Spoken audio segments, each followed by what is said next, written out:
साध संगत जी, प्यार से बोलिए धन्यवाद जी। साध संगत जी, जब महाभारत के युद्ध के मैदान में अर्जुन श्री कृष्ण को अपने भाइयों को मारने से मना कर देता है तो श्री कृष्ण अर्जुन को समझाते हैं, हे अर्जुन, जिसे तुम मृत्यु समझते हो वही तो जीवन है।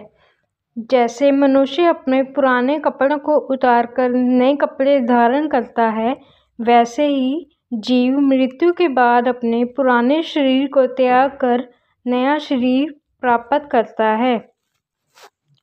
खाली हाथ आए और खाली हाथ वापस चले जाना है।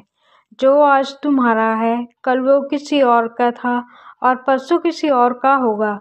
संपूर्ण प्राणी जन्म से पहले अप्रकट थे और मरने के बाद भी अप्रकट हो जाने वाले हैं। केवल बीच में ही प्रकट है। फिर ऐसी स्थिति में शोक क्यों करना? तुम इसे अपना समझकर मगन हो रहे हो, बस यही तुम्हारे दुखों का कारण है।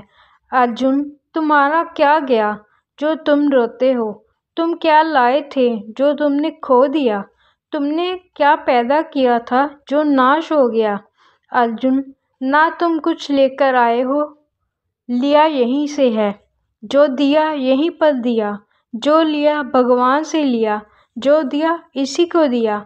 आत्मा को शस्त्र नहीं काट सकते, ना अग्नि जला सकती है, ना पानी डुबो सकता है, ना हवा इसे सुखा सकती है। आत्मा तो अजर अमर और शाश्वत है। मैं ही संपूर्ण जगत को पैदा करने वाला हूँ।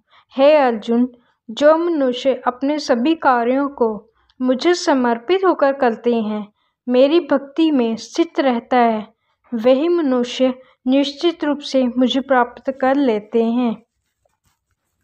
इसी संदर्भ में गुरबानी में भी शब्द आता है, जमी जमा के विखे समस्त एक जोत है, ना घाट है ना बाध है, ना घाट बाध होत है।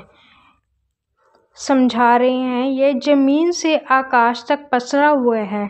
सारी सृष्टि इसी में समाई हुई है। पूरी एक ज्योत के अंदर सारा ब्रह्मांड समाया हुआ है। उसे ना हर्ष है ना शोक है, ना ये हंसता है ना ये रोता है, ना ये जागता है ना जन्मता है। सृष्टि में सारा प्रकाश इसी का ही है। कोई स्थान इससे खाली नहीं है। वक्त के साथ ना घटता है ना बढ़ता है। यह पूरी सृष्टि में समाया हुआ है। सिर्फ इसके नाम बदले हैं।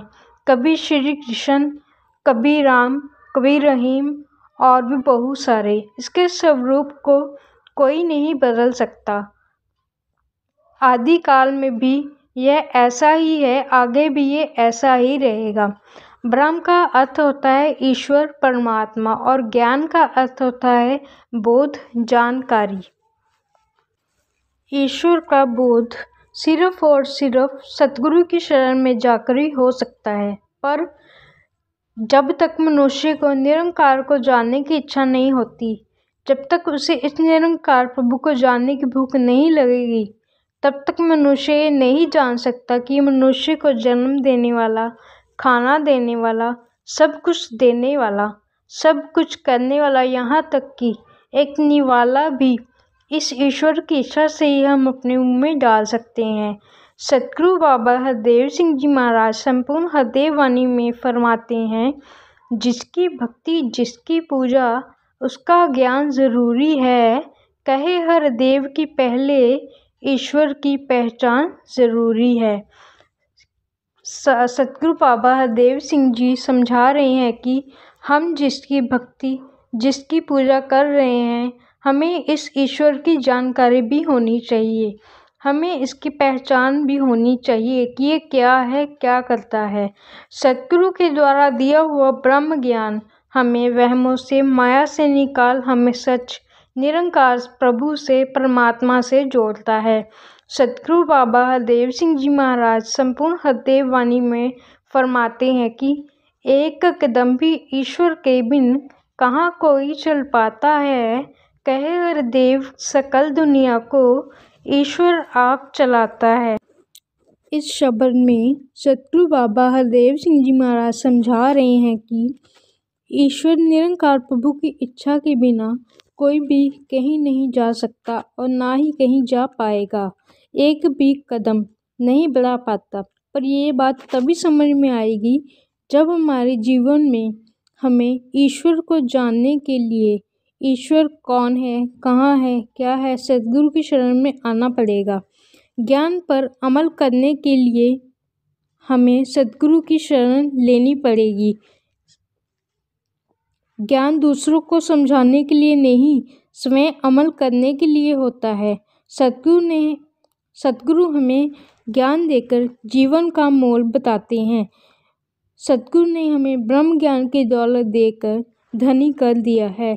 सबको खुशियों का खजाना देने वाला ईश्वर ही होता है। सद्गुरु हमें वो दान देते हैं जो हमें कहीं से भी नहीं मिल सकता। सद्गुरु का आगमन जीवन में होता है तो निरंकार का साक्षात्कार होता है। सात संगत जी, धन्यवाद जी।